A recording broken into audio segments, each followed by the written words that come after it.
You've just been into the bowels of the museum. Yeah. Just give us a sense of what it was that you saw while you were down there. What sort of artefacts have you seen? I was pretty hesitant, first and foremost, to go down there, mainly because I know that there's chiringas they hold. But they did assure me that those chiringas, which are ceremonial, men's business, secret, sacred for their own ceremonies, it was most important that I avoid any sort of communications or access to them.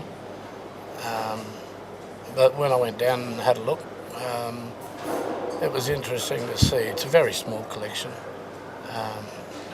and they're everyday used sort of tools that Aboriginal people would have used right throughout. And you know, there's shields there that look like they could. One shield, particularly that I picked up there, it had the diamond shape and zigzags on it, very similar to the Kamilaroi Gumaroi people's designs on it. So I don't know the history of it. There's not a lot of information.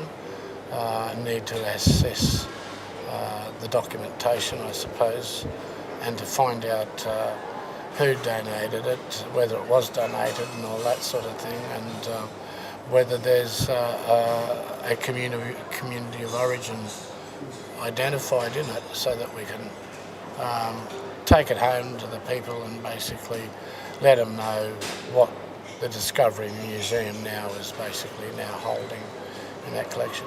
So when you go down into a kind of a room with no windows and fluorescent lights, and you see artefacts that are maybe 100 years old that belong to people, I'm not sure, how does that make you feel? It's culturally inappropriate, basically, and it seems like they're locked away, they're incarcerated.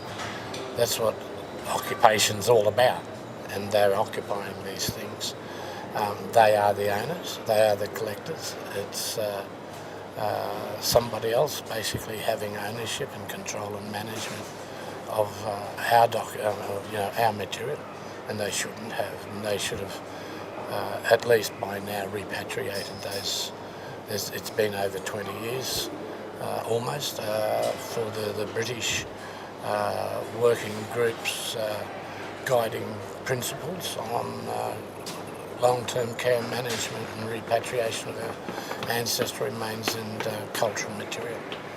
So they should have at least started some dialogue, but there's a problem with that, and that is that the Australian government hasn't made contact with this museum, and if they had, it should have seeped down by now to the collectors, the managers of the collections, and the collector here and the manager of the collection wasn't aware of any sort of request being made, either by the Australian repatriation office over in Australia or by the Australian embassy or the consulates over here. So when you see those artefacts down there, does that make you feel sad? Do you feel angry? Yeah, I mean, it's quite disturbing to think that there's another society who think that they should have possession of your stuff. You know, it's stolen. They know well that it's not theirs, it's not their heritage, it's not their culture. Yes, it does piss me right off. But knowing what the situation is, we've got to encourage them to be more diligent in their repatriation program and try to expedite that as earliest and as quick as possible without any conditions. And in a way, seeing those artefacts locked up in a room, it's almost a symbol of what's happened over the last 200 years to Aboriginal people, isn't it? I think that's what happens with invasion. I mean, people try to follow a policy of that time in basically trying to rid Aboriginal people of the earth.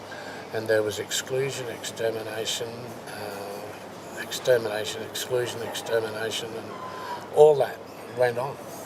And it was basically removing every essence from the land and its people and its culture.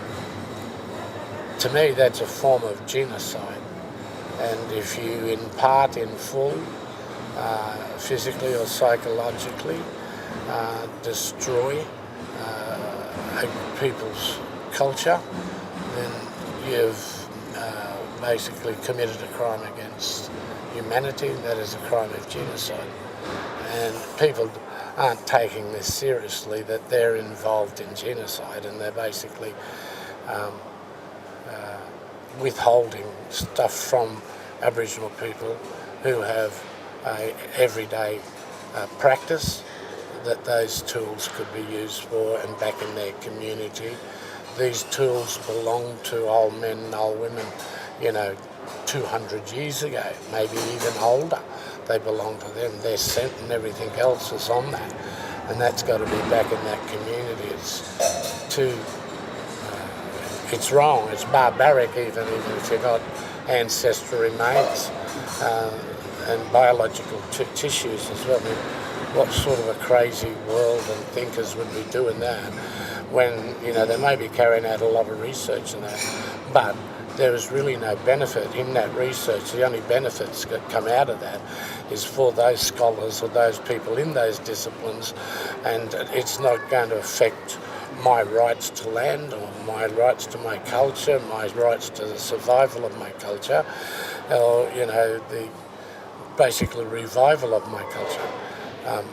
So having seen those down there now, is that for you the beginning of a process to try and get them repatriated? Oh yes, well, keep my foot inside the door now, and basically try to ask a number of questions why the Australian government has not made an attempt when they've got a program and to request their unconditional return.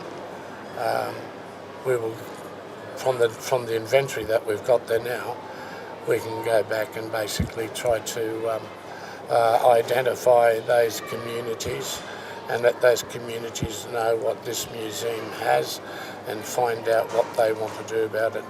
And I'm sure that they'll say they've got to come home. They've got to be back in the homelands with the people, and so that they can be used in their everyday practices, whether ceremonies or not. There's hair bangles, there's hair necklaces, there's hair belts, and those sorts of things, and they've been used in different sorts of ceremonies, and they need to go back as well.